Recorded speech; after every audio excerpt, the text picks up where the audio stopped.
Welcome to your Morning Boost, your daily leadership advice to help you lead your school community. Brought to you by AWB Education and sponsored by Grundmeyer Leader Services, where together we are transforming education, one leader at a time. Now here's your host, Adam Bush. Good morning, school leaders. Welcome to your Morning Boost. I'm Adam Bush, wishing you an inspiring start to your week. Today, we're going to reflect on something truly powerful, the profound impact we can have when we choose to do more than the bare minimum, when we commit to going above and beyond in our work. It's about recognizing that our daily actions, even the small ones, hold immense potential to shape lives far beyond what we might initially realize. Now, before we get going, I am going to apologize ahead of time. Today's episode, it's going to be a little longer. While cleaning up some old papers and books this last weekend, I recently ran across some notes from a clinic that I attended many years ago. And these scratches reminded me of a truly powerful presentation. It's easy to navigate our professional lives by simply doing what's expected, never really challenging ourselves or taking calculated risks. And while that path might feel easy, it rarely leads to truly significant accomplishments or, more importantly, a profound impact on others. This idea really brings to mind this very presentation I saw years ago by a gentleman named Kevin Elko, who at the time was a vital figure in the United States Olympic team. He worked with athletes not on their physical performance, but on the crucial mental aspects of competition and life. He shared a story that has resonated with me ever since, and it fits perfectly into this conversation today. Now, also apologies, Mr. Elko. I'm sure that my memory of the details has really faded over the years, but I believe I've got your core message, and it remains incredibly clear to me. I'll do my best to convey its essence, perhaps with a few name changes to illustrate the point for us.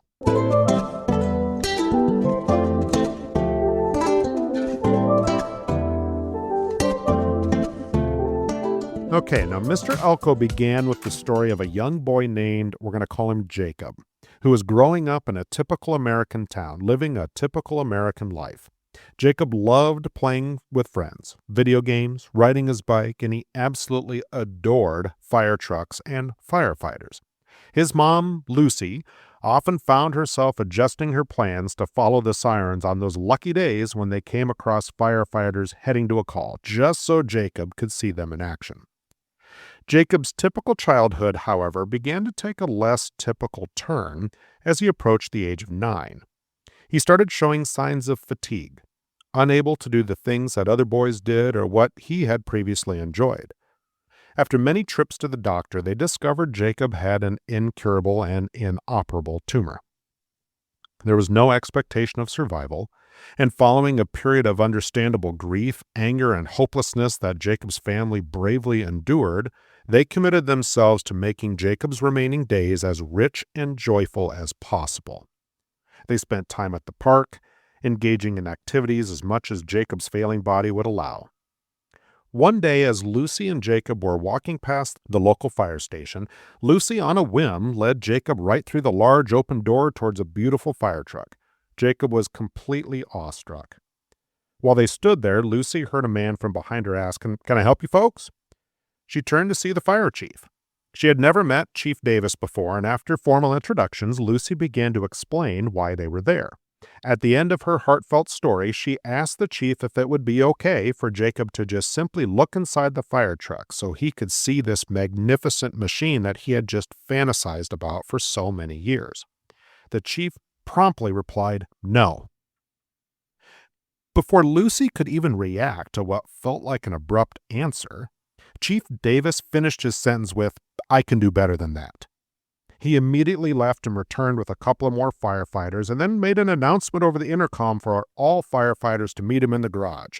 Once everyone was assembled, Chief Davis announced that they had a new recruit joining their force today. He told one of his firefighters, "Jake, meet Jacob. I need you to get him set up in the standard outfit so he is ready for duty." Jake immediately took Jacob to get a helmet, a fire suit, gloves, and all that official gear. After that, Jacob spent the day helping the crew with truck maintenance, washing another truck on the front sidewalk. He was just part of everything, right up until it was time to join the crew for lunch. Chief Davis always insisted that they eat together unless they were on a call, believing it was the best way to build the trust essential for a team, where every single person was a vital part, and Jacob was vital that day.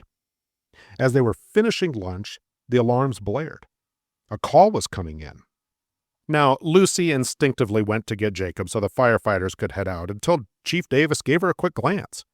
She knew at that moment what her answer would be as his eyes communicated that her son would be safe.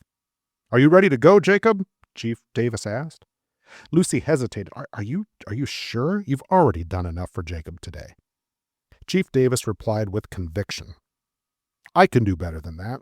Jacob," he said, "the community needs us, and they need you today." Jacob enthusiastically leaped at the opportunity, donned all his gear, and hopped into the front of the first fire truck, right next to Chief Davis. Once they arrived at the scene, Jacob was relaying orders and information across the radios word for word as Chief Davis instructed him, and in just a few minutes the team managed to get the fire under control, and a little while later it was completely out. The family whose home had suffered damage and would certainly need repairs did not lose their entire house that day, thanks to the dedicated work of that team, with Jacob proudly included.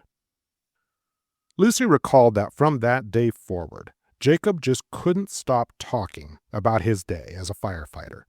He told all his friends, who were incredibly jealous, of course, his teachers, everybody. He truly was a firefighter that day. It would have been very easy for Chief Davis to simply let Jacob see the inside of the truck. I'm sure they had a plastic fire helmet or a sticker somewhere that he could have given him. I've seen those before. I'm sure that he and the rest of the team had other seemingly more pressing things to do that day than to dedicate it to a child they had never met. He had a sad story, but unfortunately so do many kids in our world. Yet Chief Davis, Jake, and the rest of that team chose to do more. They chose to do better than that. A little over a year later, Lucy sat next to Jacob's hospital bed. Sometimes she counted the days until she knew what was inevitable. Other times she became angry, thinking how unfair this was for her son. And at times she would just cry. All emotions many of us experience in such painful moments. Even through all this pain, she still remembered the day she witnessed the kind efforts of a team of people who refused to just do the bare minimum for a couple of strangers. She ended up writing a note to the fire station to thank them for that amazing day and to let them know how much it had meant to their family. As the chief was reading this note to his team, he announced he was going to the hospital to see Jacob and offered a ride if anybody wanted to join him. Jake immediately stood up and said, "Chief, we can do better than that." The very next day, the doctor came to Jacob's room and said to Jacob and his mom and his dad, said, I don't want you to be alarmed, but there's a fire call here at the hospital and fire trucks will be showing up. Everyone is safe. Things will be okay." He then went over and opened the window, removing the screen. They could already hear the sirens and see flashing lights, and soon the top of a ladder appeared at their window. One after another, the entire team from Chief Davis's fire department climbed through Jacob's window that day. With what little energy he had left, Jacob was a non-stop, smiling, excited little boy as his team came to see him. During the family's remarks at Jacob's celebration of life, the impact of that team, those days, those little moments where they made the choice to do more, to do better than that, were the driving force that helped that family move past the grief they felt and towards a profound sense of comfort.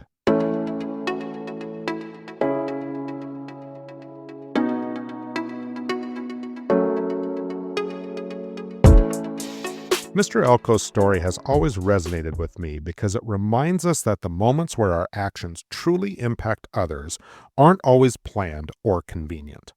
They often arise in the most unexpected ways.